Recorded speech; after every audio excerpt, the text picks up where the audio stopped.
That's right, baby, I'm live for the third time today. This time on a different channel. Because we streamed at 1 in the morning last night. Till 3 in the morning. Till 3:30.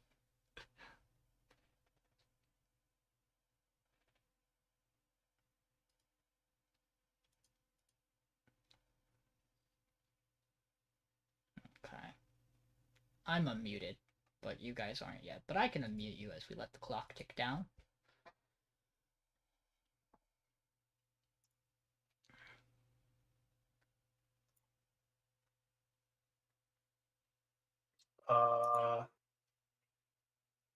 Okay, now it's showing live.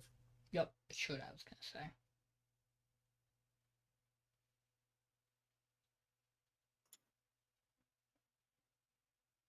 Nah, we could just roll right. We're all good, right? Yeah, we've been chilling. Yeah, for I think sure. We're so used to this by now. Hey everybody, it's us here for the Anime Fray Week 7 episode of the podcast. And thus I have to ask, what have we all been doing? I've played D&D literally an hour. We ended like 45 minutes ago. That was a time. I have watched Mason play a game, which I will let him talk about. That was good to talk about. You technically watched me play a game too. True. I watched an episode of Nagatoro. Very good. I really like where season 2 is. I'm hoping to have more time to keep watching things. I did this will go up on my other channel, which will eventually be in the description of these videos.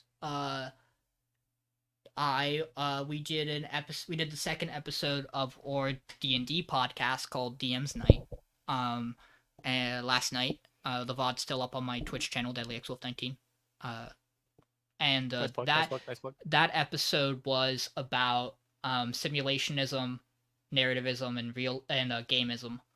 And talking about the balance of the three. The idea of when you are playing the game, gamism is actually like the structure of the game itself and the mechanics of it. Narrativism is, the storytelling, and simulationism is how much of the game happens like off screen from the players. And me, Dylan, and Jake, who's painless, all had a really good time. We all had a really good time talking about that, and we shared a lot of interesting stories and ideas. This was a painless topic because they looked at me and they said, "Sean, we need a narrow topic," and I went, "I can't come up with a narrow topic in an hour. Decide." And so that's what we wound up at. And then we talked for about 2 hours about that, and then we talked for about an hour about nonsense and tangent, as we usually do. That was all semi D&D relevant. And then for the last 15-20 minutes of that episode, we scared Dylan by reading off Pathfinder ability, by reading off like 3rd edition and Pathfinder abilities to him. Oh god, those are wild. I read That was pretty off scary. Pathfinder First Edition Scald abilities, and it was giving Dylan a brain aneurysm. He was like, some of these terms do not make sense to me, Sean. I'm like, you played Pathfinder, you should know some of these. Pathfinder is a very different game from D&D, even though it is very similar to Even though it's D&D. It sure D&D. is. Outside of that, I reskimmed a couple things that I will talk about. When we get into one of our shows. Mason knows this because him and I were hanging out. Oh, and I watched I finished out season 1 of Vox Machina and watched the first 3 episodes of season 2 of it because one of my buddies was watching it for the first time. And so that was enjoyable. They do a really good job with a lot of stuff in that. I will probably at some point finish season 2. Because he went and did it without me, which is fine. My work schedule is atrocious. I'm not mad. It's legitimately justified in doing that. But yeah, there's a lot of really cool things there. And yeah, that's about it for me. What have you guys been up to? I can go. go. Mason, with you. I can go since mine kind of flows from Sean's. Sean, I played a game and Sean watched. So we were the plan was originally to play more of VLR. But tragedy struck. Tragedy struck. Unfortunately, the Nodder games are no longer on Xbox Game Pass, which means I have to buy it. And I don't want to do that yet. So instead... Why Game Pass gotta do this? Right? The eternal hell that is playing an Ushikoshi game on Game Pass and it leaving in the middle of your playthrough. Whoops. Yes. It's the eternal hell of going, hey, you should play this game. Oh, it's on Game Pass. Doesn't finish it in time. Damn. Yep. Guess it's no longer on Game Pass. So instead, we played. I played Danganronpa, another episode, Ultra Despair Girls, and got halfway through. I think that's about. I don't know. Yeah, that's pretty close. Halfway through episode 2 or chapter 2 of it. That game is certainly something. There's a point in it that Sean and I just fucking died at it because. Let me see if I can find it. You go down into a subway, you get chased around by Monokumas, and then you realize, subway's blocked off. Guess we'll go back. Go back. Come out the way you came, and there's just a shit ton of Monokumas just dancing. As there should be. And the two main characters go, well, fuck that, I guess, and just walk back into the subway. And it is it comes out of nowhere, and it is so funny. The track they play is also a track that you hear a lot during the rest of the franchise, so seeing it in this context is hilarious. Because you hear it and you immediately go, oh, Monokuma's going to show up. And then you see, because it fades in from black, and it's so good. But Mason, I wish I was this quick-witted. One of the top comments on the video for it is the biggest, most awful, most tragic event in human history.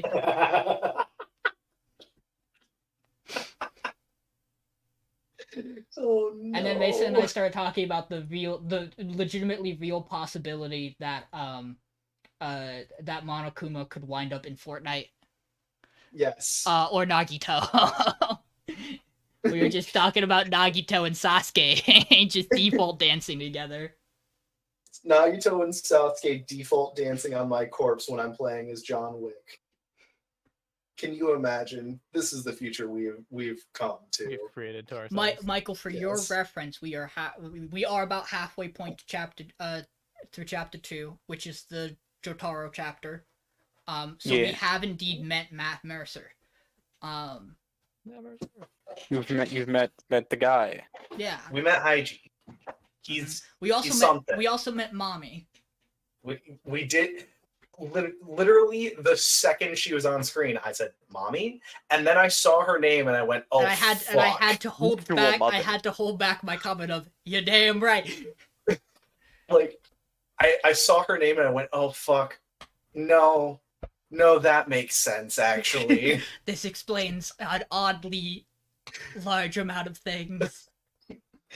Yeah. So there's that. I've been playing a lot of Final Fantasy 14 again because I think I mentioned this last week, but my friend has been getting into it, and we in about a week we got through the entirety of A Realm Reborn together because I just flew him around as opposed to him running around.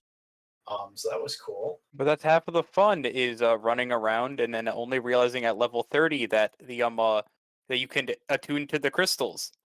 Because I Wait. thought so when they Michael? mention the attunement, they only mention it as the intra-city ones. So I didn't realize you could attune to the big ones and teleport between them for 30 levels. Michael. You understand how now you understand why I hated the game so much when I first started playing. Oh, I walked so far. No, Michael. There's a quest line where you walk back and forth at like the area where like the like people who like are underground or whatever. That they get their hidden guild. You have to walk back and forth from them across that map like 8 times in a row. Mm-hmm. You could easily teleport and walk like 8 steps. I didn't Yeah. know that was a thing. So I just walked. Oh my I god. used I used that auto chocobo so much as I just sat there and did other things. Oh no. And I was like playing around. I was like, oh yeah, I can use like the intra-city travels. And I was like, wait, can I attune to the big ones? God fucking damn me. I'm so sorry. Oh, I can only imagine how painful that could have been. I mean, now I have all. Now the annoying part is that there are all these areas where like I should have had these teleports. I don't have them attuned yet, so I have to go somewhere near it and then walk to it. I mean, just let me know at some point. I'll fly you around to them. No, Like, it's the experience of riding on my unicorn. Fair enough. But yeah, aside from that, I haven't really done too much. Like I watch stuff for podcasts.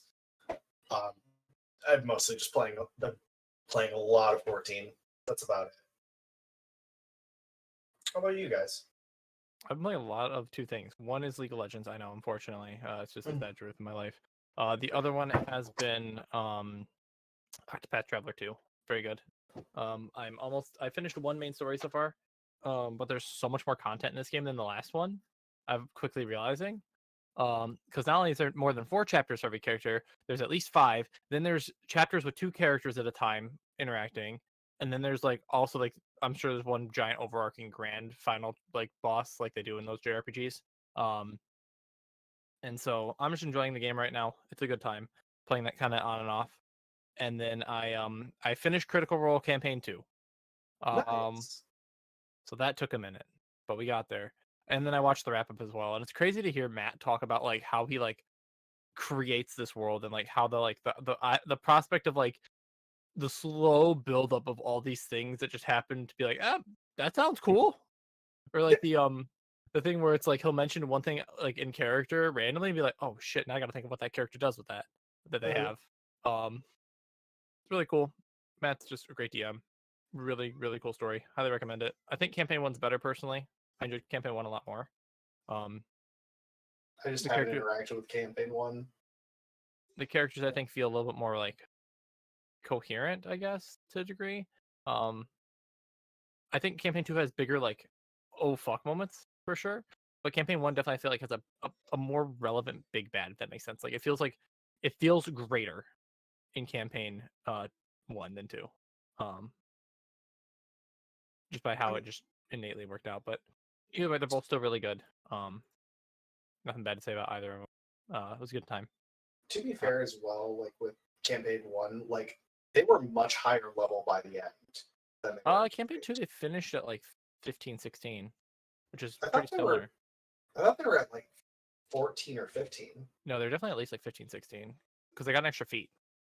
Oh yeah, you're right. They did. At the very end they got an extra feat. Yeah, because Matt like kind of power leveled them in the last area. Well, it's because they kept doing big giant missions. Like they beat the big bad, then they beat a different big bad. Like and the final boss fight was like a double boss fight, so it's like, I can't fault them for that one. Yeah.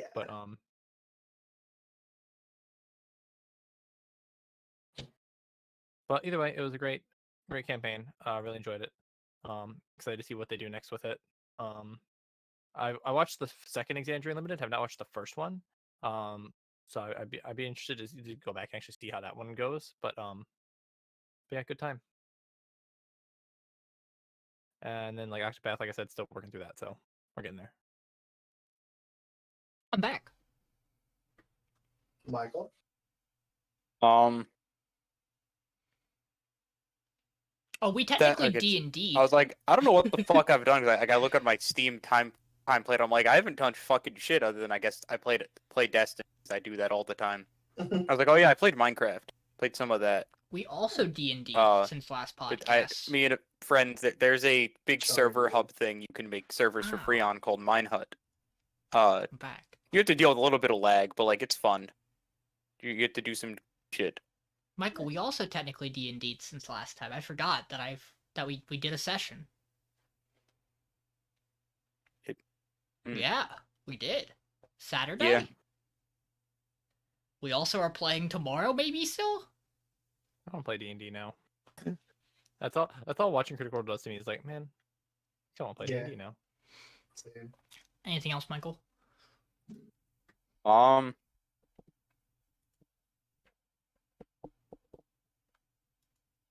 I got through the Knuckles story in Sonic Adventure DX. Yeah, let's go. Ooh, big hype. I was bored one day and I was like, oh, I guess I can finish that. Now that's 3 of the stories in that rundown before I eventually stop playing it. Unlike Sonic, you don't chuckle. You started with Big, right?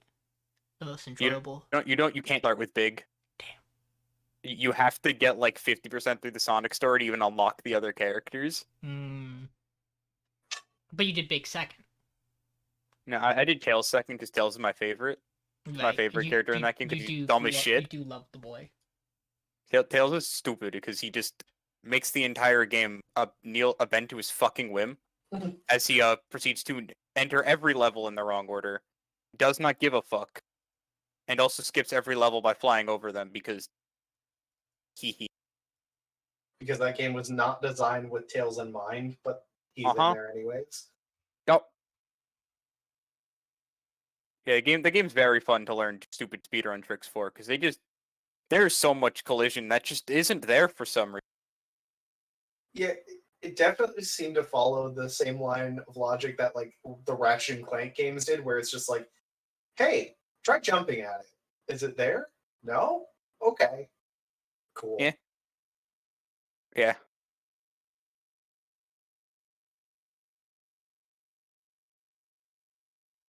Yeah, that's all I've really done. I watched a lot of YouTube. Do too much of that. Well, you know what that means, everybody. It's time for the podcast. Is it? Wow, crazy. It's time for the anime portion of the anime podcast. Whoa. That's crazy. We do that. Wow. Hi, I'm a brave soul today. Just me. I'm paraphrasing. What the fuck did you do? I'll talk about it. I like Saft this week. It was good. I thought Saft was fine. Yeah. Let's roll right into it. Hi, Tomo-chan this week. Mason brought it up to me. We were talking about it a little bit. Yeah, I said last week, not knowing that it was immediately going to come true, that we are at the part probably in the adaptation where you could probably just start doing one major thing in an episode, and not do like a very clear first half, second half, and this is all one part of the episode. And to kick off, Ko-chan is training at Tomo's family dojo, and spars with Jun, and gets his shit kicked in. He does get to scratch Jun, and which is, good for him, I guess. Also, Tomo's dad is like, you have a demon inside of you. We must be careful. The Blue Lock antagonist, or the Blue Lock protagonist problem. And then him and Tomo have a nice conversation about how he wants to get stronger for Carol's sake, and Tomo's like, there's a multitude of things that cannot be solved with your fists. You should not put yourself down because you are not extraordinary at one particular thing. Which is weird for Tomo of all people to say that. I mean, she's been pretty upfront with the fact that, like, she comes to terms with, there's only so much her strength can do.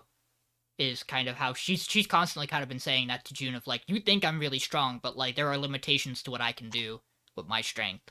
You're correct, but she still has a lot of her problems with her fists. That is true. No, she does still. I mean, some problems can. And then we move in, and then Carol is talking to Ko-chan on the way to school, and Ko's like, "Hey, yeah, I was at Aizawa's dojo. She's so cool. I admire her. She's like a role model." And Carol kind of gives him a death stare, and then decides she's gonna start trouble. And goes up to June and is like, "Hey, we're spending the day together." And he goes, "What? Sure. Why?" And she's like, "Don't worry about it." And then she passes Gundo in the hallway, and Gundo's like, "You were talking to June," and she's like, "Yeah. By the way, do you think everything's gonna go your way forever?" And then he moves on. Anyways, she then meets June in the park and is like, and it is like, "Tomo's gonna be mad at me because I'm about to do something that she's not gonna like." And June's like, "That's a crazy thought. Tomo doesn't really care. Like she's not just gonna discard a friend for one little thing." And then June's like, "Okay, well, I'll concede. Let's spend the day together. What's the plan?" And then they go back to his room, and Carol goes rar, and puts him in position that makes it seem like she's going to take things very far, and then only pokes him.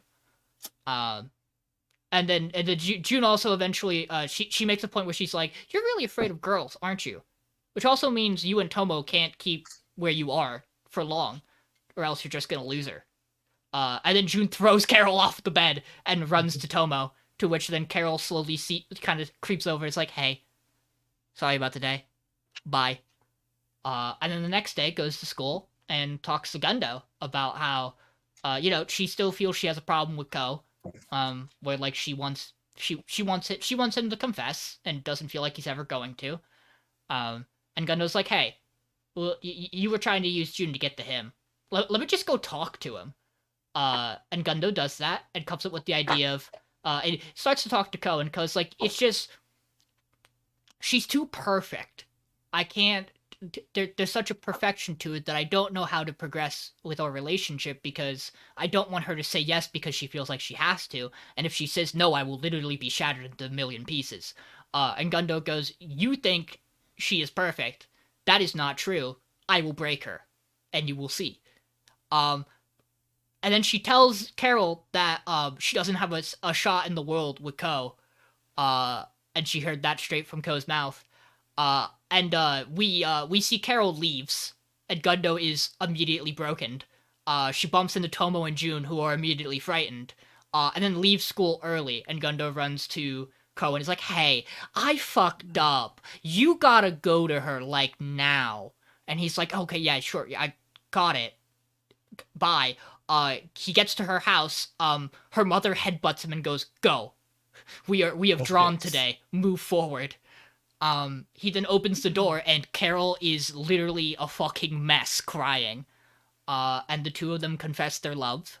And then Carol moves to make some moves, and her mom blows the whistle and says, "No, bad. Stop." And then pulls Ko aside and is like, "Hey, I was worried about my daughter because one time when she was a child, I told her to always smile, and I never saw her cry again. And so I am worried that if she ever got with somebody, they would say something to her, and she would take it so much to heart that it would completely change her, and I am terrified of that." And Ko's response is, "She is a much deeper person than that, and she has a lot of other friends. That probably won't happen anymore. I think we'll be fine." And that's the episode. I'm just gonna move this on the screen while we keep talking. God, I adore this episode. I think it encapsulates what makes Carol such a deeper character than she might first appear. And I adore a resolution in a sidecast romance in a show like this. And I think it flows really nicely from where we just were, which is, coming off of the girls being threatened, Ko losing his shit. I would not have had any issues with this episode at all if I hadn't gone to do some checking on the manga to see how far we were, and I realized that there is something in the original chapter this adapts that they don't do yet, but I'm just trusting they'll put it somewhere else. And also, I still think this episode is perfect the way it is. That it might have been a lesser to include the other thing.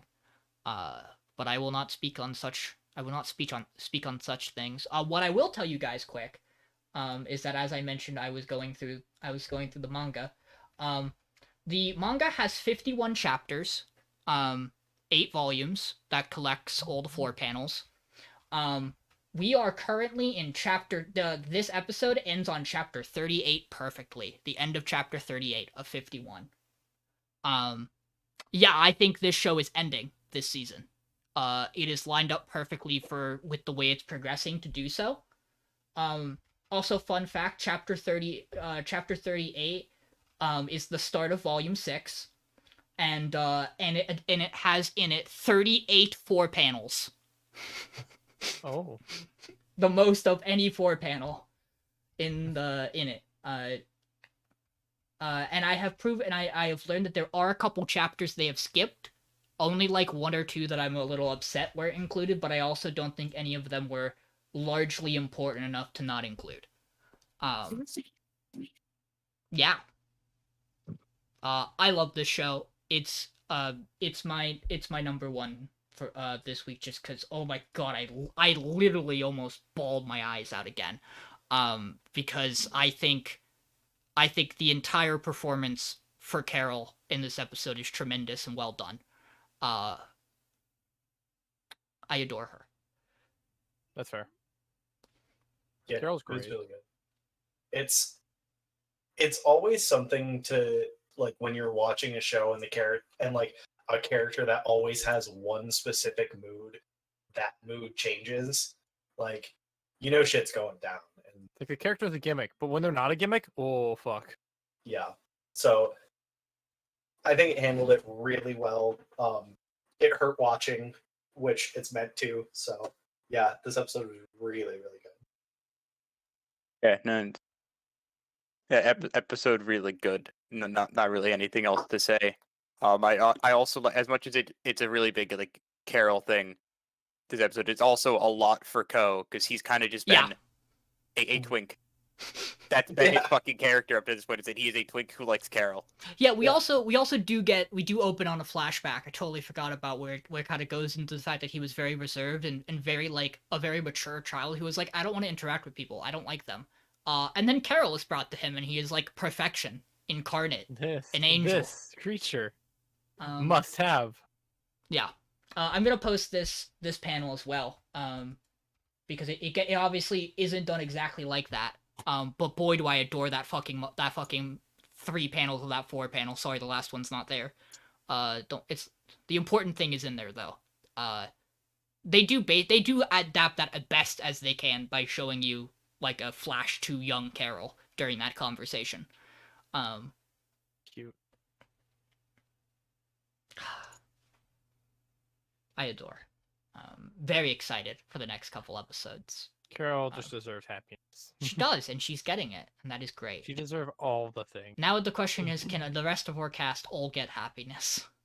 Is it possible for them all to end up happy? Find out on the next Dragon episode Ball of Z. Dragon Ball Z. Speaking of happiness, there's none of that in High Card this week, as terrorism starts. Mason sent a spoiler into the group chat, and me, being the brave soul I am, looked at it before I watched the episode because I had to. And it just Mason just said, "Why is this episode a High Card? Just it's 9/11." And my brain Forgot about that. and my I brain forgot I saw said that and went, "Oh fuck, what are we going to get into?" And then I started the episode and went, "Wow, he's not kidding." Terrorist attack by card users ravages Forland. And of the 3 crown princes, the one most in line to be the next heir dies. Chris runs into 2 card users, one of who uses rocks. And then they call everybody. Well, we get to see them with the current king, his old man like state, and Theodore, who's the head of Pinochet. Pinochle. Again, it's never gonna be right the first time until I hear it. Head of card game. Pinochle, and then is his name Bon? Bon, yeah. Yeah, Bon Bon Klondike. Bon Klondike shows up and is like, "Hey man, you just got fucking, like, destroyed. You look like you're not happy. And he's like, why are you here? Why are Like you a being fucking so idiot. showy?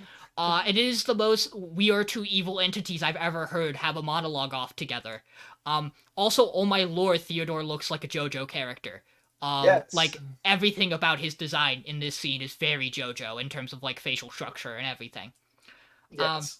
And thus, Pinochle makes the decision, it is time to mobilize. We are going to go collect the cards that we know the locations of that were not directly under our control, but we had kind of let sit. And so they split the group up.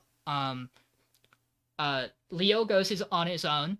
VJ and Wendy go together. And Chris has been assigned to go get Finn. And I don't remember the guy's name, but the butler who, like, gives them, their handler is like, hey, you can get Finn out. You can get Finn to come with you because you're a pair. Get You're it? his homie. Get it? You're You're a his pair. buddy. You're a Your pair. buddy. You're a pair. Like Like a card game. Yeah, and so Like poker. and so Chris shows up at Finn's house as he is reasonably depressed and isolating, and Chris shows up and he's like, "Hey man, it ain't so bad. You got us. Make sure to eat your calories. Take your And then he time." just shows up and says, "How about you stop being depressed?" Yeah, he really kind of does. Yeah. We got a train at 8. Like, you better be there, man. No, Like, he is, instead he's like, don't worry about it, man. I got this. And Finn's like, no, you I'm don't. gonna eat that candy bar and go, I guess. We get a little bit of the two guys who were terrorists. One being the rock dude, the other one we don't know yet. We will talk about it in a bit when we do see his powers. They are in a bar, being upset that they weren't the one to be the assassins. They were just like the B team distraction. And then they get a tip off that we will later learn is about Finn and Chris from someone. It's kind of almost implied that Pinochle sent it to them. Is kind of the vibe I got. And then this guy, the other guy, what's his name? I don't know, dude. I've never seen two more characters who could be legitimately potentially terrifying and are just nothing. Absolute idiots. Absolute idiots. I know the other one's name is Alex. I know the rock guy is Alex. I do not remember this guy's name. Excuse you. That is like Alexander Alexson. Yeah. Hey, actually, Alexander Alex. He's great. Respect his family. Yeah, he's a This great guy. guy's Fuck this you. guy's ability is You have metal. to call him by his nickname. This guy's metal. And he walks up to the train as they're about to get off, and he goes, "No, get back on. I'm not letting you do your job. In fact, you're going to hand over your cards, or everyone on this train is going to die."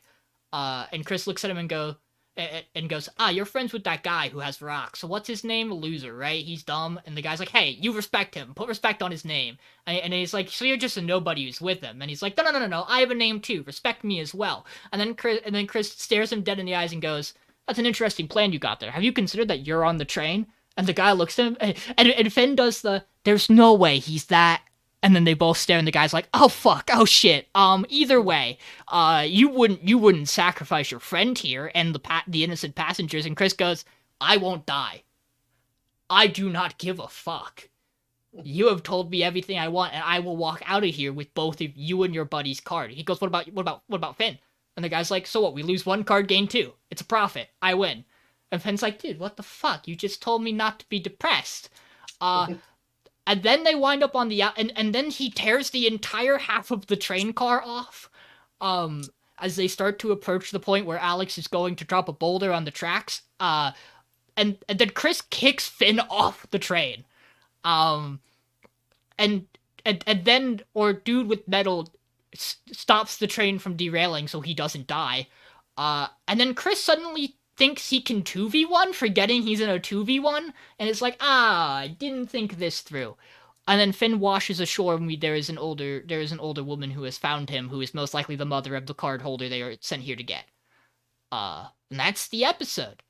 High card's fine. It's fine. It's nowhere near the rest of our shows. Pairing it with another one, obviously I think an Angel are just nowhere near our other four. In terms of what they're doing and what they bring to the table. This feels like a Saturday morning cartoon show that I would have seen on WB Kids, or Poor kids. Yeah. Of just, hey, it's us, the goofy guys running around collecting cards. This week, depression. Just get over it. Yeah. Man, this episode really hits home that these characters are somehow nowhere near as fleshed out as they probably should be at this point. They're very surface level, with Finn maybe being the one who has the most complexity to him. I get what Chris's bit is. It's just that his bit makes it seem like he has no character because he just reverts to his poker face, and not giving a fuck. It's so weird that we have 5 characters and we know all of 2 of them, really. Yeah. We actively have interacted with one of the 5 once. And the other one One and a also half. 1.5. The other one 1.5. And VJ Yeah. literally never. Yeah.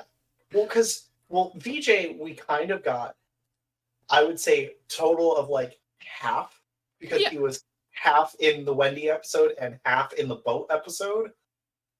Yeah. And that's about it. Mm-hmm. I know more about VJ by reading the website than I do from watching the actual show. See, Today, I learned that don't... VJ is most likely autistic, so... Let's go. Don't worry, VJ's the protagonist of the mobile game. Coming soon. We promise. Multimedia project. Fucking mobile games, dude. Worked out real well for Tribe 9. Wait, hold on. Worked out great for Eminence and Shadow. I mean, actually, maybe. I forgot that was a mobile game. Funky, I get ads for it all the time on YouTube. Like I've only banner never seen ads, any, not like but actual commercial Actually, no, I've ads. seen it like twice. Yeah, I've I seen, love like, the one banner ads ad that are for them it. certainly using the character designs of Titty. the female cast. Mm-hmm. But yeah, the main character doesn't exist in the ads. He might not exist in the game. I mean, honestly, you're probably that's him. a good way to do it. That's a good way to do it. Because that's kind of the whole point. The mobile game's probably all the cool shit that the operatives do on the side. Yeah. Mm-hmm. I have no idea what this will be in additional projects. Besides maybe a really gay boy band. I mean, I'd be here for that. My favorite crossover of High Card and Hypnosis Mike. Let's fucking go. Thoughts on High Card? I personally thought High Card was pretty good this week. I don't know. I thought all the stuff with Chris on the train was just good. I liked the way he talks to Finn, because I didn't take it as just get over it. It is yet sometimes shit happens. Yeah, no, it is and, that. And it's he's like, I understand you lost what was your family, but you have to. Sometimes you'll get a new one. That one still exists, it's still there. But you have to pick yourself back up. I'll be your new family if you fucking need it. And we do know he's not talking out of his ass, at least, about the stuff he's saying to Finn. It's very much what he's been through. Yeah, I also really like when he's talking to Alex's friend. Because I don't remember his fucking name. But when he's like, yeah, I don't care. He's like, I don't care. We lose one card, gain 2, and he has like the zoom in on his fucking deadpan face. He's like, yeah, I don't care. I'll live. I was like, oh shit. Also, when he throws Finn off so he can get Finn out of there, and then fucking grabs the guy by the scruff of the neck, and I was like, oh god, he's about to fucking kill him. That seems rad. Yeah. Also, this is arguably one of the most JoJo's episodes this show has ever been, just because, half of the power, a lot of the powers this episode's were just actively JoJo's powers, but also those 2 chuckle fucks that are new this episode are just JoJo's lackeys. That's just what they are. Yeah, I remember it was the 5 of something that Alex had. But he had the goofiest fucking power ever. If he stomps on the ground, he can make rocks come up. It's clubs, because it's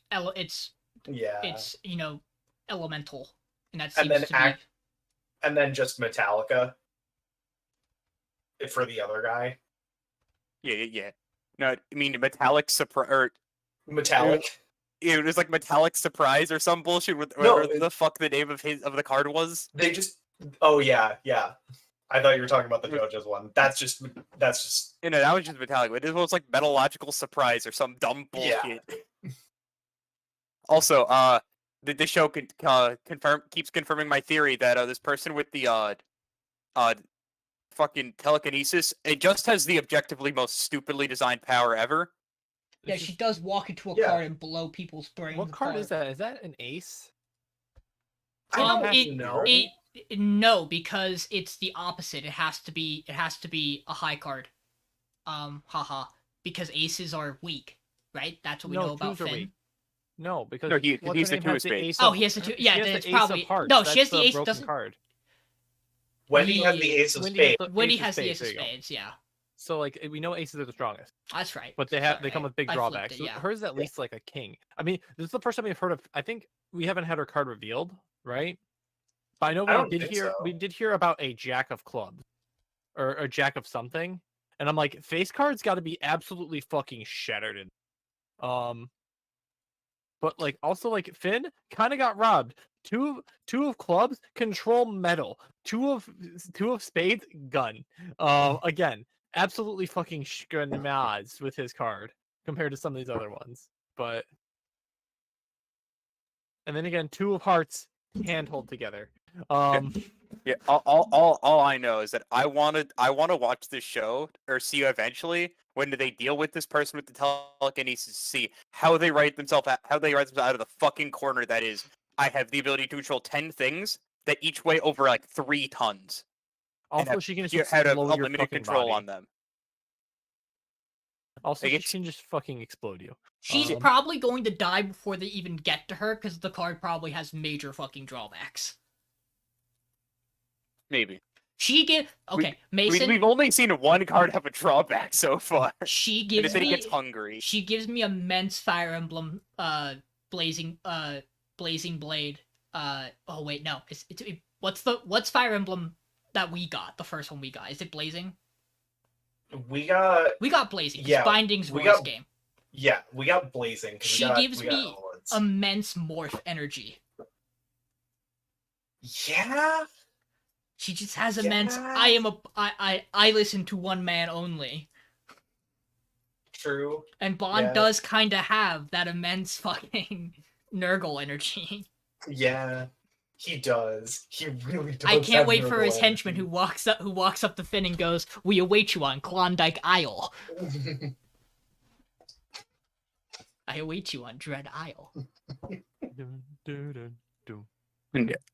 No, I thought it wasn't nearly as good as some other shows this No, week, exactly. but it was like a solid episode. I like Yeah. Red Card, and I was kind of like downplaying some of the stuff for it just to get through it better. Right. And it's been a bit since I there were a That's the lot of first- other things that stuck in my brain this week over this show. But again, Boss is the person who always downplays everything he says because I don't like summarizing shows. true. But yeah, I think it's fine. In my opinion, High Cards is unfortunately paired with Angel as a show that's going to have to go in the next 2 weeks. It's just a matter of which one goes when. And speaking of, hey John, it's Angel Hey. time. So Angel this week. A lot of kind of the same. It's a date, but not a date. It's cute. It's a date, but it's not a date. They're holding hands, but they're not together. It's fine. So they're on Golden Week. So our girl hears that he's free and goes, "I would like to exchange this card now." And he's like, "What do you want?" And she's like, "I would like a day to spend with you." And he's like, "Okay, but like you got to be more specific. That's gonna happen anyways because you literally hit my house half the day." And she's like, "Well, you got to decide. That's my rule." He's like, "Fine, but how about like a cat cafe? It sounds fun. You just get to pet cats. It's great." She's like, "Okay, sure." So they go for a date, not a date. Afterwards, she wants to do shopping in game centers. And so Mahiru, in the meantime, Chitose wants to come over and learn how to cook. So she comes over and learns how to cook, teases them as per usual. Mane takes a nap on the couch, wakes up kind of snuggled up next to Mahiru. She was feeling embarrassed because while Chitose didn't do anything, she was playing with his hair and pinching his cheeks and being all cute. They exchange some cheek touchies, and we get a nice line from Mahiru that just says, "I want to leave you weak in the knees," and I'm like, "Oh, that's a little forward. It feels nice basically- to squeeze your cheeks. It's cute. And so, she's just asking if she prefers like like cute and playful or like stern and serious, something like that, look wise. And he's like, the mature look fits better for you, and so they do that. And they go on their little date, and they run into our boy Fujimiya, who's like the hot boy, popular boy of the class. Who's like, wait, I didn't know you had a boyfriend. Wait a minute, I know that boyfriend. He loaned me a plastic bag once. I do really like how Honestly, this is how my he sees him and favorite thing about the first show. goes, "Oh, it's weird. You have a boyfriend," and he goes, "Wait, but I fucking know you." He's the first person to see through the disguise of putting his hair up. Oh my god, is that Clark I- Kent? I You're did like Superman! I did like the classic before that, where it's like she's in the store and the girls roll up to him and go, "Are you here by yourself? You should come hang out with us." Because it's nice that was the roles reversed for once. Because you're just always the girl, and then like the boys come up and be like, "Hey, cutie, why don't you spend some time hanging with us?" You know? Do you know Tomo how did hard? that, yeah. Do you know how hard it is to respect this man's riz when it does not feel like he should have any? Yeah. I don't know, man. All I know is like I love Fujimiya being on team like, so you're dating, and then he's like, no. See, we're just really close friends, and We go on we dates. go And it cuts to him talking to no. other friend. He's like, "So Yeah, they're no, dating." it's the three of them together, and he's like, listen, I explained it to him. So he goes, oh, see, she's been over to your house for last year, so you're pretty close as friends, right? It's like, okay, that makes a lot more sense why you're together on this outing, right? And then he goes, you didn't tell him that she's over there every day cooking for you, and he's like, whoa, wife in training. He's like, whoa, no. You don't But- get to have that. He's like, no. Trust me, it's not that. It's just I'm not into her. Listen. And Okay, then maybe a absolutely- little. And then absolutely nobody listens because we all know he down bad. I appreciate that this is the most I appreciate this denial I've ever episode. seen a couple be in, and that they are having the two bros be like, okay, come on, like Yeah. it was fine for a while. This I has kinda gone on like- too long. I Admit kind it. of like the bros being like, dude, you're in. Just get like I love the wingman effort of like he's so self-detrimenting that he's like, there's no way. And then they're just like, dude, she cooks for you every day. He's like, it's cost effective. It's I cost promise effective if we you. buy together. But Look, it just makes sense if I we- really like this It just episode. makes sense if Like, we I think- eventually consolidate to one apartment. I'm not saying we have to. I'm just saying, and like, why buy a second bed when you can just share one? It doesn't, it's really, we are just eventually gonna get to this point. It's a good time. I Look. think it's a good time this week. I would honestly like if this were put forward as like a comedy in that style where it just keeps devolving further like that of It would get old so fast, man. it would get old so as a fast, comedy. but it But at would be least a they funny would bit. commit to the bit. No, Yes. I It'd think be my funny big, for like 6 episodes. It'd be really good.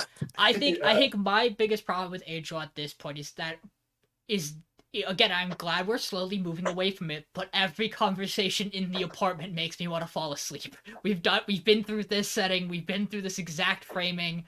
Yeah. I like it. That's fair. Hello, Cat Faye. You're like a cat. No, I'm not. You have a cat in your lap. How dare you? Have a cat. I know you're a boy. Take this stuffed animal. I am a boy. I will take it, but not put it by my pillow. Lies. He lies. She lies. It still goes by the pillow, you coward. No, I really do. Just imagine these two get married and it's the wedding ceremony, and There it is. and it's like, oh, who's your best? Is your best man the dude who was your friend first? And he goes, no, actually, it's this guy who I let a plastic bag to. What? Dude, greatest plastic bag of my life. This is my homie, ride or die. Like, He's the type of guy who would give you a plastic bag when you really need it, and that speaks to his character. that speaks volumes. Just like There are silly still- things about this show that does make. Again, I'm impressed this show has made it this far. yeah. I thought it would be one of the first shows to go. And then it I had think like we- actually charming characters, It's and it was just- just it's like fun. a nice, fun time. Yeah. I think we entirely just got this and Ice Guy backwards when we were watching the trailers. Yeah, for because that. Ice Guy, I thought I was like, ooh, I like yokai silly. Like even if it's bad, yokai sillies are funny, and then they're like, Yeah. A potential Then mature it was workplace just comedy? a fucking bit.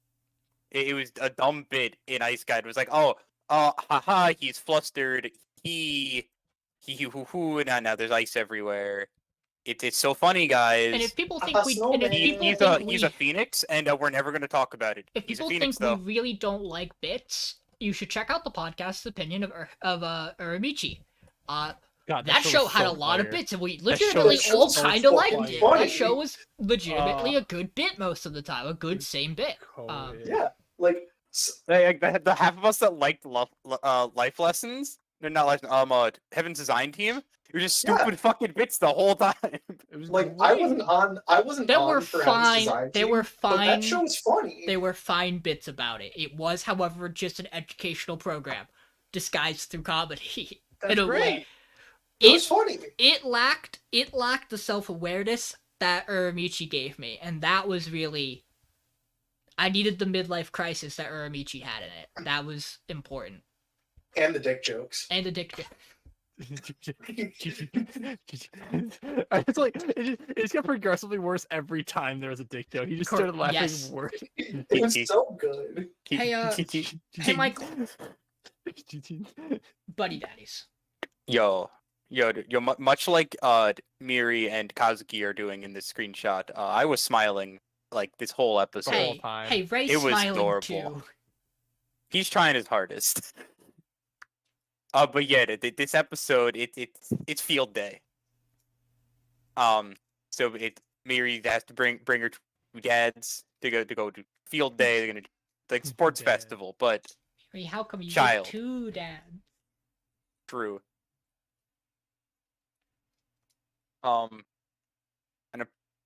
So the episode like starts with them visiting Q. I believe the first thing we get is them visiting Q and him just being Training. like, Training into visiting Q. oh yeah, no, they need to do train. They need to get swole. Gotta get ready for field day. And then they visit Q and they're like, yeah, we're doing field day. He's like, field day, and she's like, yeah, it's like sports festival and yippee. And then Q gets sad while looking at Kazuki and Miri because the mission he was given, and sad. We're gonna take lots of photos for you. Back of his head, please God, don't take no photos, fucking idiots. Please Stop taking stop. photos, you fucking morons. But yeah, so it's field day. They need to secure a spot for their blanket. So Ray goes out. He does that. And he certainly sets up a location, being a hitman the way he is. It's purely for bit, but yeah, he sets up a blanket, surrounds it with barbed wire, puts 3 claymores in it, and also has a boogie trap to explode in like 17 other ways. You know, Like a normal person. As an yeah, oil baron the way like normal people like mark their spots at places. I'm surprised more people don't do this realistically. It's super safe. It's honestly. very There's no- effective. Yeah, no one's gonna take the spot. You know, we say that, but in our modern day, True. Did you just dodge the claymore? It's fine. mothers be crazy. Wait, Karen's they being get crazy. they get the field day, and we get to see Kazuki be the mom that he is. He's a And great talk mom. to the other moms. He's my favorite mom. He's like, yeah, because when I drop Miri off every day, me and the moms just talk, and he just straight up, he's like, yeah, and he's like, and they're like, the 2 moms that he's talking to are like, yeah, all the moms just find you too hot. It's just No, a fact. Kazuki says that. He's like, everyone thinks we're hot, dude. It's great. Everyone just thinks we're hot, and they're like, yeah, especially you, to Ray, and it's like, You got wow, that that's dark kinda Dark, funny. brooding, almost assassin-like hitman, maybe. You're Hitman like. And Ray's Yeah. just like, Like, hey, Kazuki, we need to Too much. stop. And he's like, it's fine, you're an oil baron. And he's like, this is not any He's better. like reaching for like his No, fucking he's gun an in oil his back baron. pocket, like I can kill her right now. You're so quick-witted, you comedian, you. Oh, it's so good. But so field day goes on. Miri wants to get them a gold medal. She's not doing great though. She's trying her hardest in the race. Ray calls out cheering her on, which distracts her, causing her to fall. So now Ray is sad because he thinks she's the reason. He's the reason she lost the race. Miri's still happy though because Ray cheered for her, but she's sad she didn't get the gold medal. But now it's time for the final event. The parent-child race. Activities. Hey, thing. Triathlon? That's something. They do some walking. They do some They eat a three-legged race marshmallow. kind of thing Yeah, in they do a the marshmallow three-legged race. yeah. I'm a And then marshmallow and then of three-legged course, race. because it's a sports festival, they always need to end with the same thing, which is a scavenger hunt, where a character looks at a thing and we don't get to see the thing, but we have to kind of guess as they do some sillies. Just says hot dad on it. It's just the property on it. And then Miriam takes it. Owns picks someone up her who thing. owns a gun. I think She the best runs one, over. we can all agree that the best one of all time was last season Yes. with property or object. A cute object, that's what it was. Yeah, Yeah. cute. Yeah. I held her in my arms so that she would appear like an object. But she goes and gets Ray, and we're like, "What? Why is she getting Ray? Why does she need Ray specifically? Why can't she get Kazuki?" And then She also goes and gets Kazuki. well, yeah, but She's she was with racing for Kazuki. That was Kazuki. the idea. She was already with him. She was like, "Why And- does she need Ray And specifically?" then they cheat for the race. Eh. People just didn't think about it. True. Yeah. I like all the Oh, kids who are and- like, damn, that looks fun to be lifted by two dads. And then at the end, we get the reveal that the card said family, and then Ray gets stabbed in the chest emotionally, not actually. In my opinion. Not yet. Everyone. Yeah, no, I'm did. like, I had to preface that because at some point he fucking might get stabbed in the chest. Yeah. Post-credit But scene. yeah.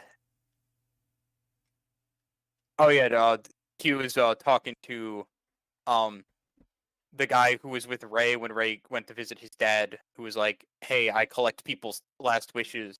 Hey, He's I'm like, fucked "The up. mission. You must complete the mission." And then we see like a collage of the photos from them at Sports Day because they are idiots. Yeah. Yeah, they are. But He's they're like, or "You fucking idiots! idiots. You're making my job too easy. I don't want you to do that." They're or idiots. Yeah, we love our little idiots. True. I have nothing against this episode. I actually really like this episode. I'm usually the person who's like, not balancing the dark and the cutes enough in this show. I want more of the spy of the assassin stuff. This episode balances it really well. We got so much of it last week that you go the other way now and it swings the pendulum well, and they're still moving the actual thread with the family along. It's a great week. It's very nice and joyful and happy fun times. I just like Sugar Apple a little more, and I'll talk about it. That's fair.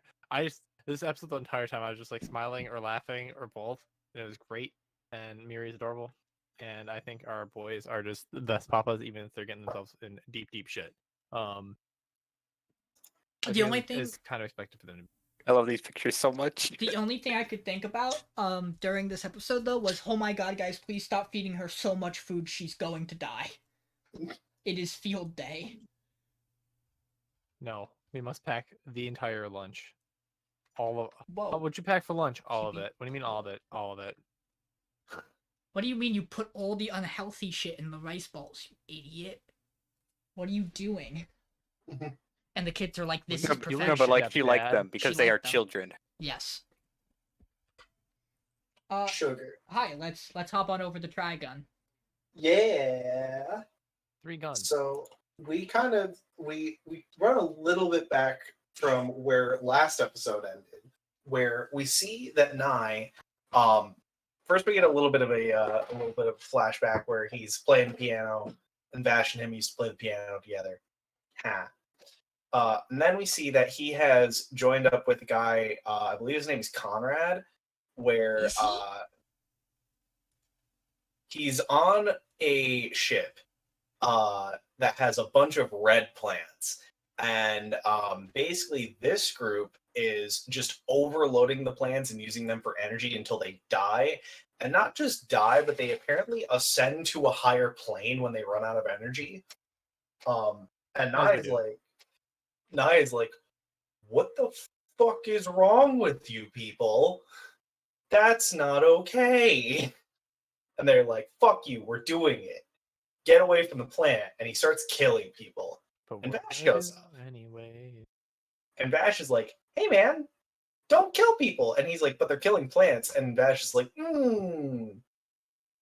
shit. Can we tell him to stop? Don't kill people though. And he's like, I'm gonna kill people because like I'm a plant. And I care about plants more than people, and they are fucking plants up. So I'm gonna keep doing that. He do be kind of based. Yeah. Like I cannot like look at what Nai's doing and be like, he's entirely in the wrong. Obviously, No. yeah, it's genocide. Genocide's bad, but like he's got a point. But we kind of have it coming. Let's be honest. Yeah, like, so this is very much this is one of those things where it makes a lot of sense that this existed in the time it did. To have come out and be like, hey, did you think about the fact that we're fucking up the world? And now the message, is, great time to re-release this, to remember that, yeah, we haven't fixed anything since the time Trigun originally aired, and was written. But yeah, no, it's one of those, okay, no, I do kind of get where Nai's coming from. We haven't fully heard his plan, so I don't know how on board I am with it. But like... Yeah. Well, you are right, Mason. It is Conrad. I was gonna say I don't know if we ever hear him say Conrad's name this episode, but it's implied that he knows Luida, which is the woman's name we couldn't get last week. Yeah. And that was what made me think it was Conrad, but we only ever refer to him as Doctor in the present time, and it's very clear he's the same person. Yeah, you are right. I just checked. It is Conrad. Yep. So this continues for a bit, and then Vash goes a little bit crazy and awakens his plant power, which is his arm just sprouts a black hole. He opens a gate. What does it mean? Man, fucking wrap that shit in cloth. Yeah. So he's nearly killed a bunch of people. He does kill a bunch of people. Well, he does kill. Well, they were already dead. They were already dead. Nai did a lot of the killing. That's fine. We'll let him do that. That's okay. And eventually, Nai's like, "Fuck it, we ball," and cuts his arm off. Fuck it, we. He does kind of move like that. He's like, "Fuck it, we ball." Yeah. And cuts Vash's arm off, and then the arm just sucks itself into the black hole. And that's why Vash has the metallic art now. So that's the answer to that question. Luida tries to go and help him, and Nai threatens Luida. Also, before this happens, Nai hands Vash the gun that he has that is off of one of the soldiers that he's killed, and goes, "Here, we're gonna go save the plant world and go kill everyone. But you don't want to kill anyone. You like being a human, so like here, you have a human weapon." Vash at this point, like dying of blood loss, is on the ground, like passing out. Nai's like about to kill Luida, and Vash shoots at Nai, or he aims at Nai. I don't think he shoots it at him. Yeah. And then Nai leaves, and Luida takes Vash back. Cut back to present day, where Luida and Brad are still alive, which is weird. We find out that they have done cryostasis quite a bit, and their Vash is like over 150 years old at this point. He's been walking around, and because he's a plant, he can just not really age that fast. But they age, and they are old. They're in their like 60s or 70s at this point. We had a really nice scene where like Wolfwood basically yells at Vash again for, being a hypocrite and not killing people. And Brad's like, yeah, I used to bite his head off a lot too. And then I realized that he's got a fucking point and he knows what he's doing. Maybe chill out. Which is a very nice scene considering the stuff that we got with Brad last week. We then go up into the higher parts of Spaceship 5. I think that's the one that they were on. No, they were on 3. Yeah, I think they're 3. Yeah, they're 3. And we find that they have a botanical garden essentially in there. Bee garden. Yeah, it's a bee garden that they show Roberto and Meryl. And they're surprised because they've never seen green before. They've barely ever seen plant life before. What is flora? Yeah, they actively don't know what flora is. Oh yeah, like, and we kind of learned that the whole idea of what the ships were trying to do was turn No Man's Land, the planet, from a desert planet into a flourishing planet. Which doesn't go so well, obviously. And then out of nowhere, there's big crash on the glass dome. Cut to Vash and Wolfwood running, and then it turns out that Meryl and Roberto have been kidnapped by Zazie. They are now on July, which is actually a wrecked spaceship again. And they have an interesting conversation with Zazie. Yeah, they do. Goes, yeah, that is a very cool conversation. Because it turns out Zazie's not exactly evil. He's just kind of neutral. He's on the side of a planet. Because Zazie is a worm. And the worms are the dominant species on the planet. So they're just so, and he speaks for the worms. So he's just like, look, I'll go either way. Whoever's best for the planet. I don't care. Currently, I'm with Knives because he's given the best probability of success. But like, if you guys can show me that humans are better, then cool, I'm down for it. I'll tell you whatever you want to know if you can prove to me that humans will not make the same mistakes they did before. And Meryl and Roberta go, what the fuck are you talking about? What same mistakes? They go. And Zazie tells them, oh yeah, humans ruined Earth like millennia ago. Like, y'all fucked your shit up. Yeah, we did. You damn right we did. So you've already proven you can't really do this, so that's why I don't trust you guys. But like, if you got a second chance, you do a better run at it, sure. Like, you're fine. I don't have any problems with you guys. And then the room opens up and we see a bunch of red plants all in this room. Conrad and Knives walk in, and that's the episode for now. Is it just Conrad? Or yeah, no, Conrad walks in, excuse me. Conrad just walks in. Yeah. And that's the episode for now. Boy, oh boy, what's I'm their scared. plan? They're collecting red plants, and we don't know why. Because the start of this episode gets you, where, like, Nye walks up, like, youthful Nye walks out, and he's like, that's a lot of red plants, you fuckers, what are you doing to my people? And in this episode, it's like, why is he collecting them? Now he's like, ooh. His motives are complex. Yeah. I assume the idea that he has like a way to cure them, or he's working on ones. He's collecting all of the injured ones, but we don't fucking know. I think you're giving him a lot of credit for someone who is. I think he's trying to find ways corner. to make more of him and Vash, like more hybrids. More to produce hybrids, yeah. Notable thing as well, because this is important to the world lore. We also find out in this episode that the plants are encased for a reason. It's because if they are not, they will use up all of their energy in an instant and immediately die.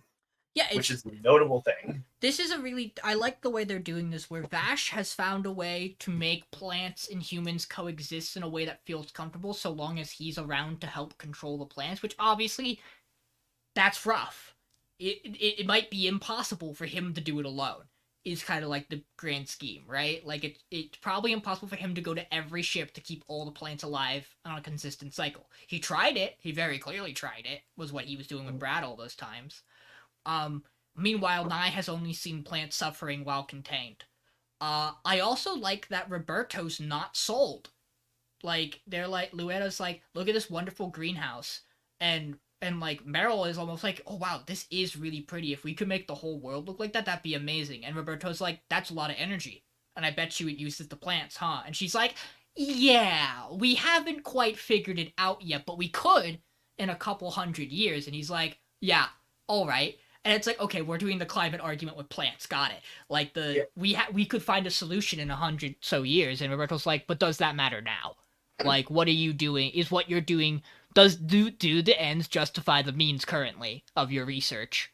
And then they're confronted with the idea, though, of can you have it both ways? Can you go, you shouldn't treat plants the way you do, but also you are humans who have fucked up before.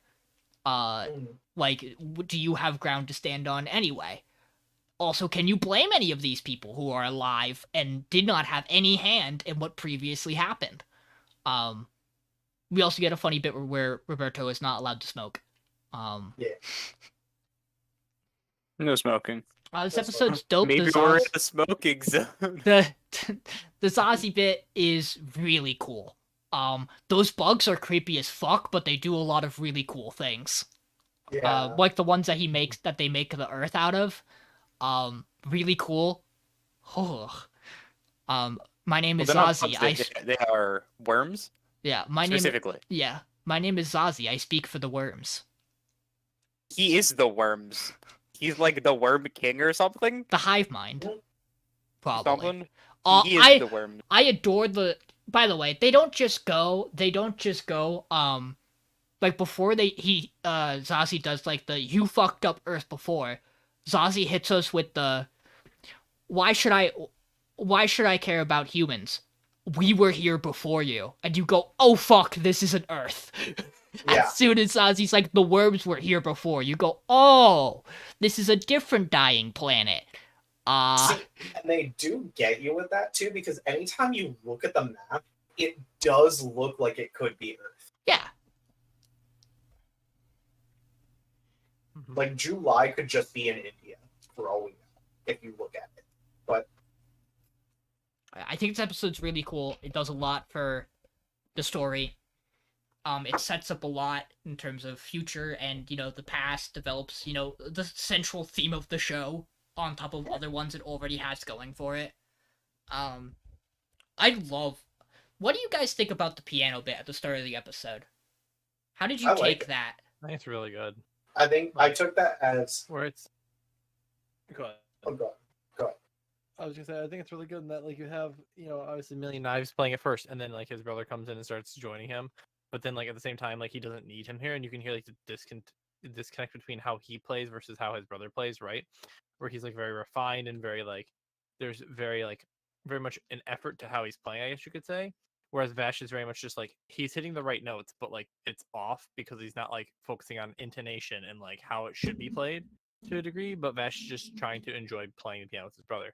And then it cuts back to him playing it himself, and it's back to refined, but he's playing both parts, or somewhere in between. Is he also even more aggressive? Yes. I just adore that entire scene, and that is exactly how I took it too. Yep. Also, the base-ass line that is, "Do not call me Nai anymore. Millions of her kinds have suffered. I am now one for all of us. I am Million Knives," is based as hell. It's so cool.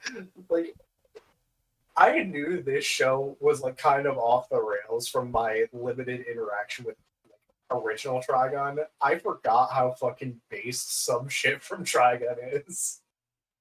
Good. Now the main villain's named Millions Knives. I don't know how much more based you could get. Exactly. Now's the time where I open up the door to address a potential audience that may one day find this.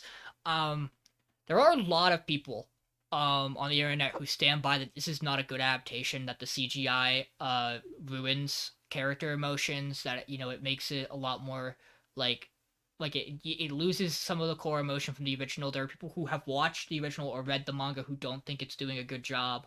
And what I'll say is this has been a wonderful experience, and I think it is not only telling the story it's telling right now in a really well done way.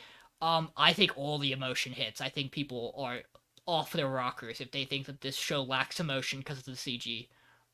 You saw that tweet. I saw the tweet, yeah. But not the only person who holds that opinion, though. That's such a fucking bad take. Not the only person who has it, though, is the important thing. There are a lot of people who feel this way about the Trigun remake. Because it's wild. People have like this. They're like, oh, it's bad. Nothing reads. I still think this adaptation's like a fucking 9 to 10 out of 10, depending on how it gets through it. Yeah. Was the original Trigun just a 30 out of 10? Because no one talks about it like it was actually that good. It was like it was a show I liked when I was younger. I never hear people talk about it past that. There's like no emotion in the characters in the show. I'm like, what the fuck are you watching? I'm definitely going back to original Trigun after this because I very much want to see, and I might even fucking read it because I very much want to see how this correlates and what it's doing. Like all I know in comparison from how original Trigun does it to here is there's a lot more kind of stuff that's important, I guess, but not in the grand scheme of things. We that talk. you get. Michael and I have talked about this with Orphan, where it's really funny to us that there are people who will die on the hill that original Orphan does a lot for the characters with all of what is essentially filler in the original adaptation, and that's why there were some people who didn't like the newer one. In that, as like a point, they're like, we don't like it. The fact that it covers everything so fast strips away character, and my brain's like, that's insane, because I'm watching this and I think the pacing's fine. And I don't think there's anything you could do in the original that would make me like some of Orphan's characters. I think they're just doomed by the time period that show came out. But yeah, it is. You can't tell me that the moment that Vash pulls the gun on Nai, when he's about to try to kill Luida, that you do not see Nai's heart break into into a million pieces, by having his brother point that gun at him. Like, it's still there. Like, also the fact that like he like just like head over eyes like, fuck, I don't want to hurt. Like, even now he doesn't want to hurt Vash. Period. no, He's like, listen, he's still my brother, which is crazy because when you first are introduced to Million Knives, you're like, oh, this is the big bad. He just wants to fuck with Vash. He wants to make him miserable. He wants to fuck. No, he's just fucking around everything around him because that's just what part of his job is, right? That's what his whole goal. Like his whole goal is antithetical to what Vash's goal is. Mm-hmm. Yeah. It's also really cool to have that conversation with Wolfwood and Vash, where Wolfwood's like, you legitimately think that you just saw what your brother can do, and you think you can still convince him that we can have a peaceful solution where no one dies. And Vash literally looks at him. I don't even think Vash says anything, though, but you could tell his look at Wolfwood is, yeah, I'm gonna keep trying. And the fact that Brad's like, I believe him, it's crazy. That's crazy from where we were last episode, and I love that. It says something just about like, I that. have all the time in the world. I don't care. Mm-hmm. The reason he's like that's the reason he tries not to get connected to people, because he knows he outlives them. So he he's just here trying to stop Nai from doing what he's doing. This is also the episode where I realize, I thought, watching the first episode introduction, everybody's in the pods. Again, don't know that Vash and Nai are technically plants there. But everyone has that same spaceship outfit that you're like, oh, they're all the same. And then when they do the reveal that Nai and Vash are plants, my brain was like, I still don't get why Nai crashed an entire ship of plants. It doesn't make sense to me. And then this episode is where it finally hits where you go, no, those were just all humans in cryo sleep. He doesn't give a fuck. They're just human, which makes me go, what did Nai find out while on the ship that made him decide they needed to do this? Like, this show really's got me. I'm so interested in where it goes. Mm-hmm. It's just good. I don't I don't understand the sentiment of how why it's bad, but like I just show's good, characters are good, and especially like this episode where it just like it pulls this 180 on you, where it's like it keeps doing the thing where it's like it gives you these expectations and it immediately goes no, but here's this information. Now what do you think? And you go, fuck, that was some good information. Like I said, that's just exactly how I was this episode, where it was like, oh yeah, I actually like Nai as a character. Like I don't dislike his motives. I just think he's gone all really, really far astray from where he originally started in this path. Like, right? Because I think it's a slow descent into madness, right? Where it's like now he might start being murdering people because he wants to murder people. It might be at that point, but like originally that wasn't the point. It was just they fucked up, and I'm just trying to clean up their mess so they can't cause it again. Does that mean genocide? Maybe. But, hey, win some, you lose some. It's very interesting to me, by the way, because the friend that I played Final Fantasy 14 with, my friend Cody. Final Fantasy 14? They're critically acclaimed? Yes, critically acclaimed MMORPG Final Fantasy. Yeah, okay, we're doing. Okay. Phew. I was worried. Him and his roommate, Jerry, they're both like older guys. I think Cody's like 29, Jerry's like almost 40, I think. But they watched Trigun back when it was like new. So they have they watched it, they know how it is, and they're watching through Stampede as well. And they both have been like,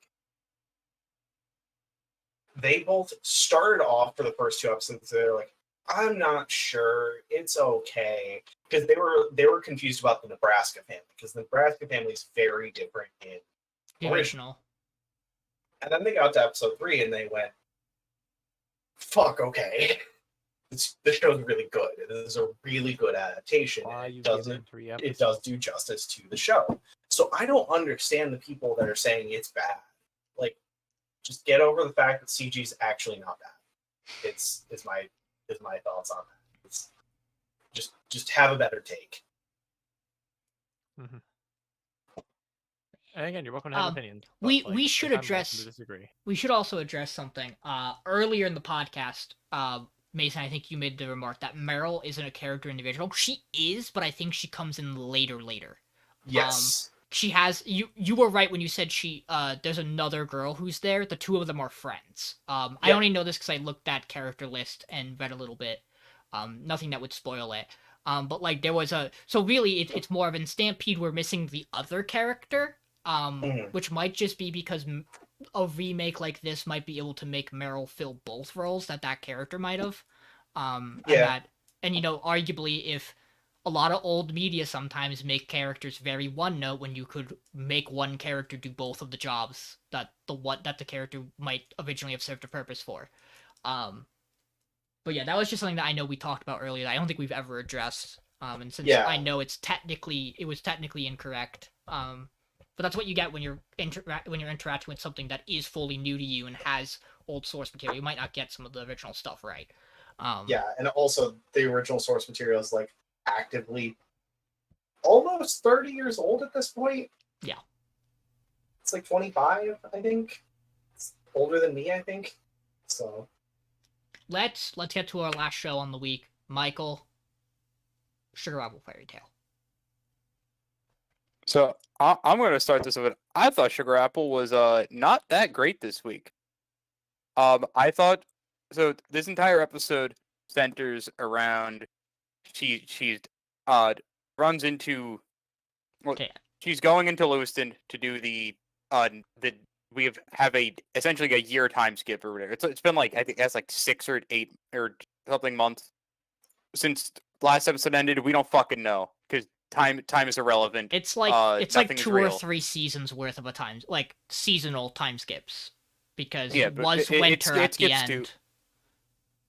But we skip to the. It is now again the time in our time frame to go to Lewiston, a Sugar Master or Silver Sugar Master competition thing, and she runs into on her way there. She runs into homeboy. I can't think of his Alf. Alf Hingley, and Mr. Cat. He's a homie.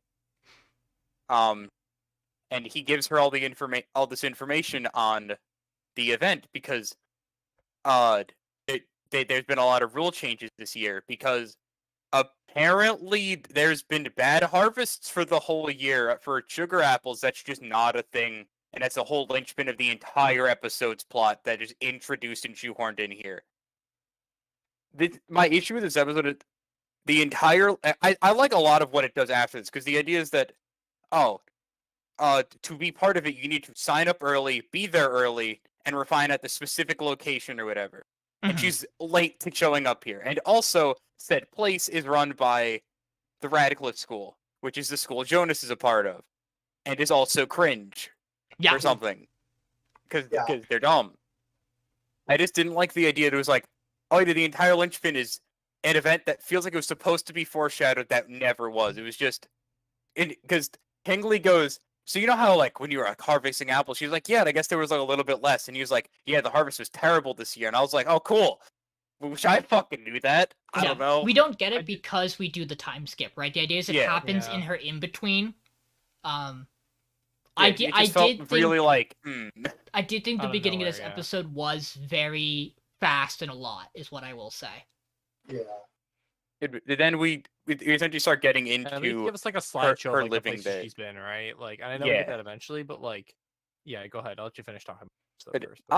I don't remember. This was the first show I watched, and it was on like Sunday or something. I watched it recently. Kat takes her in. She's getting Yeah, I can help too. But basically, Because the idea is that she gets there, but they're like misogyny. Yes. Yes. I know, Woman. And then another guy popped and he goes, misogyny's cringe. It's her. It's literally the person who almost won last year. Jonas is cringe. It's not like a commonly known fact. No, it's like misogyny's cringe, but you're worse because you're you. You disgraced the entire field of sugar disgraced my family. artisans. Well, also that, but he doesn't technically say that right away because we learn that later, where he played. Also, but, do not trust this man at all. Yeah, Absolutely a bad guy. No, He is the most. He's the most I'm putting on a nice face asshole ever. There's a reason for this that I'm excited to talk about. Where I actually do not think, in actuality, he's a bad person. But his role in the story, I think, is very clear by this episode of why he is being portrayed like this. He is a antagonist for this arc. He is the competition for this competition. Yes. But he's like, hey, you'll be fine. We'll get you through it. Also, can I have Shell? Like, can you just hand him over? And I forgot. That'll make you that'll make you be able to. Forgot this super important. That'll make you be able to come in and work. And she's like, no, he's coming with me. And he's like, well, what if you can keep him? And she's like, I don't own him. He's a friend, not a servant. And what is his? I'm trying to think of the guy's name. Keith. Yeah, and Keith's just like, okay, sorry, misspoke.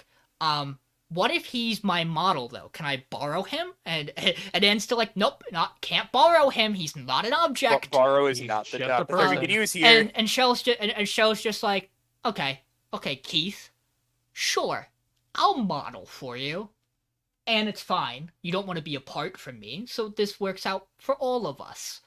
And then they walk through the the Radcliffe School's lounging area, and Keith's like, yeah, this is where everybody else stays together, and then the important people whose skills have been recognized get their individual rooms. You get an individual room because you're a woman, and we're not going to make you sleep with a bunch of dudes who also hate your guts. When in reality, she also is a recognized artisan, so she should probably be in that room. But the important thing is that the Radcliffe School doesn't recognize her, and they're the ones who get to make the calls. Because they are misogynistic.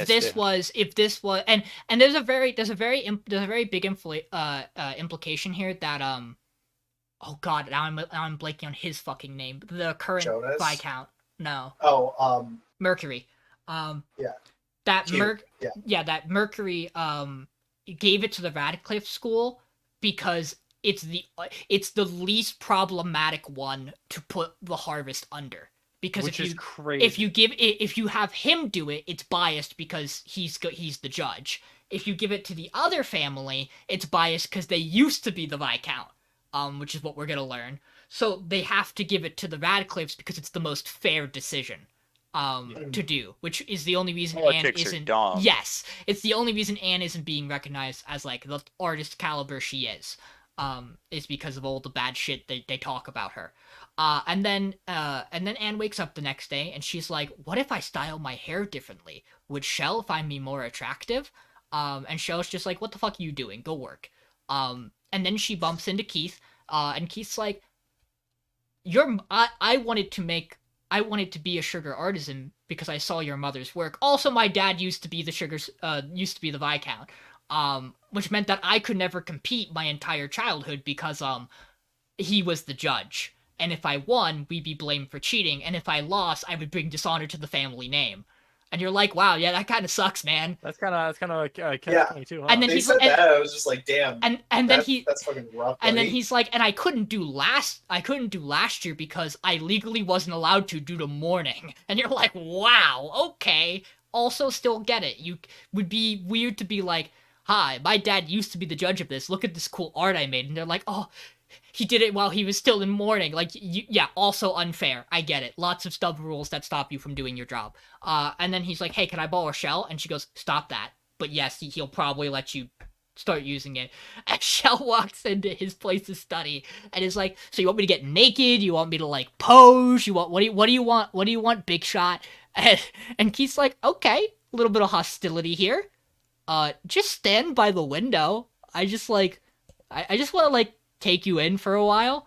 Also, this is Anne's last time to compete, because she's made such a name for herself that there's just no way she's ever going to be able to have a clean, fair harvest because everyone is basically going to haze her for the rest of her life.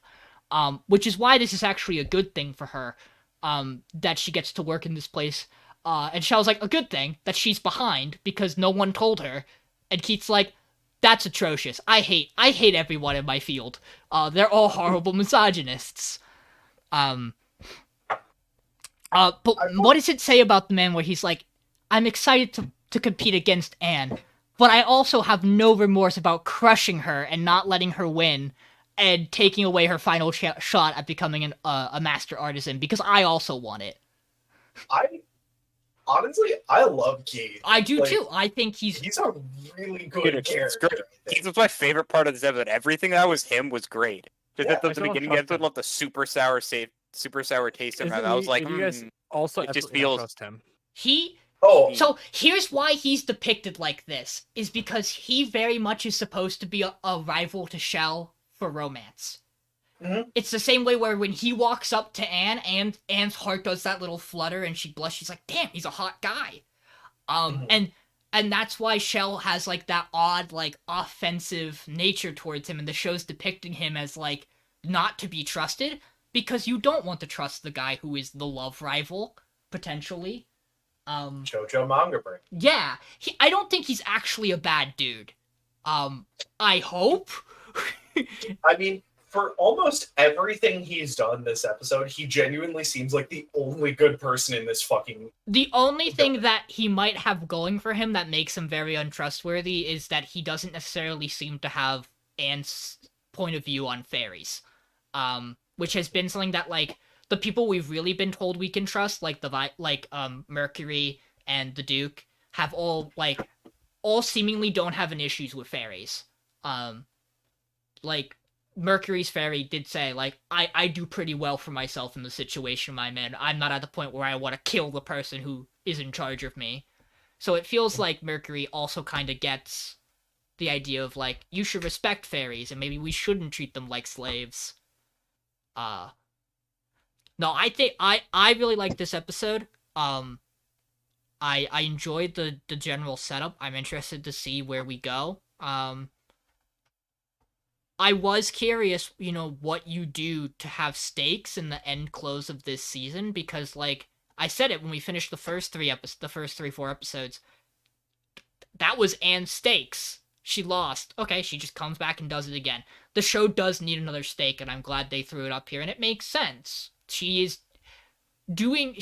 went about things in a way that maybe was not the smartest for her career, but also, like, fuck everybody else, right? Mm-hmm. There is no reason she shouldn't be able to do the shit she's done and have respect. Yeah. Also, Keith delivers a scolding review of the other asshole in this episode, Sam, where he's talking to Shell, and Keith's just like, yeah, everyone thinks Sam's the shoo-in to win, but if I'm being honest, we really even shouldn't be talking about him for consideration. It's like, damn! You're brutal! Also, usually, no companion fairies. He's not a companion. He has a fucking sword. He is ready to throw shit. Like, Shell... He's literally just ready to stab everyone here. Yes. To protect his not master. He's just like, he's just sitting there just like, can I stab them? Can I do it? I'll do it. I will do it. I'll do it. I'll do it. You'll have so much sugar to use because you'll just take theirs. You don't need sugar. You can use the blood of your enemy. Look, refine it down enough, and you can get that's the sugar. I personally really liked this episode when I watched it. I liked it as a setup and build into the end of this show. And I thought I didn't have as big of an issue with the drought thing or the bad harvest. And I wound up I watched everything in one day, so I wound up personally preferring this over Buddy Daddies. Just I just really liked it. Yeah. I get still also not. I get putting Buddy Daddies over it for sure, and not being the biggest fan of it with how it feels the first part of the episode goes. Mm-hmm. Yeah. Overall, a pretty good top 6 this week, I'll be honest. Yeah, by the way, Mason learned something the other day about Fire Hunter. Yeah, I would mention that to Michael. Fire Hunter's 10 episodes. It's done. Oh, well, Yeah. So we finished Yeah. it. We did We not. We got through episode 8. Yeah. Hey guys, I go to Fort Wayne week. Uh-oh. I'm worried. I'm still working on team stuff. You got this. You got this. Probably not, but that's okay.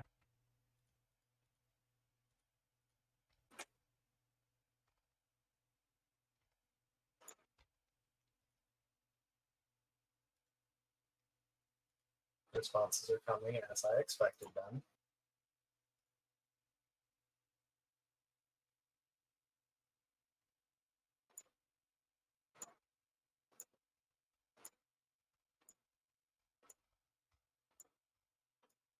We wait for Michael to figure out his name. True. It's always the hardest thing, honestly. I gotta put these. I can't even think of a name today. I felt like mine's pretty appropriate.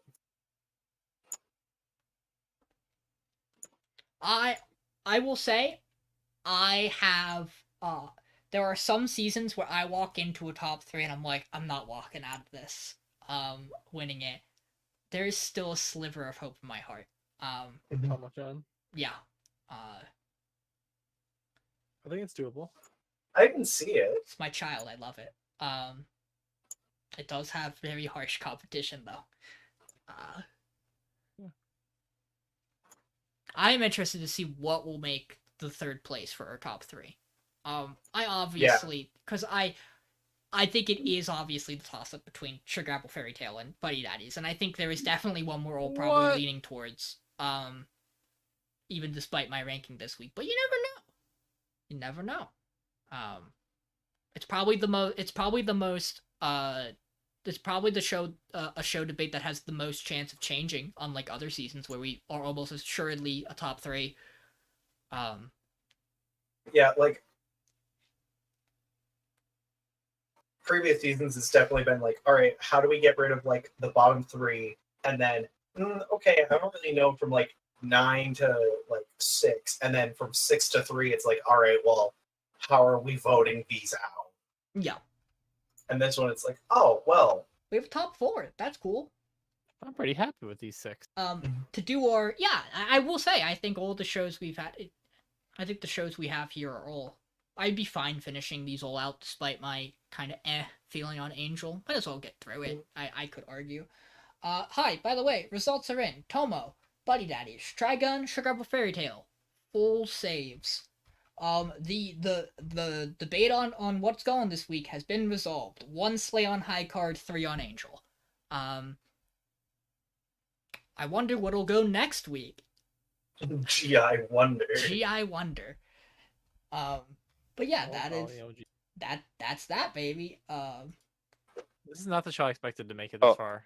Also, thank you, Crunchyroll. Very cool for you titling all of your clips major spoilers. Mm-hmm. And I don't know if it's a major spoiler, if it's even a spoiler, or it's Crunchyroll debating me with a title for a Tomo's thing. Yeah, I was gonna say, episode. be careful. Tomo stuff is floating around from Crunchyroll. I didn't. It literally was just randomly popped up on my YouTube as Yeah. just this. I was like, oh, cool. Just- it was 2 fucking words. I've been seeing some. It was impossible to even notice that it was a thing. I've been before seeing some thumbnails too. Just be careful. The thumbnail didn't look like it was a spoiler, but certainly the title said it. Yeah. I mean, Crunchyroll just kind of does that. They definitely did spoil, they've spoiled most of the entire post time skip of One Piece with clips. It's a good thing. I just try not to engage with them. But yeah. That'll be it for this week. Next week we cut 2 more weeks of this, and then we're at finale. Crazy. It's wild. The end half of this podcast always goes so quick, it feels. But also, yeah, we watch upwards of 36 shows. So, like, 36 episodes a first week, and it's like, horror. Or in the case of, like, certain specific times, it's like 39 at points, because some shows want to do hour-long episodes. Because why? Fun why fact, do you hurt us? we talked briefly, I don't remember if it was during or before we went live for the DM's Night podcast. Painless mentioned that he's going to be watching Witch from Mercury. Let's go Painless. He's gonna be visiting some at-home friends, and he watched the prologue in the first 2 episodes and is gonna watch the rest with his buddy. To which I told him, just make sure you watch to the very end of the last episode. That's just important to do. Yeah. Smile. Happy birthday. And he'll be doing that just in time. He goes at like the end of March, so it'll be just in time for when season 2 starts. So soon. But yeah, that'll be it. Thanks for tuning in, everybody. We'll see you next week. Yeah.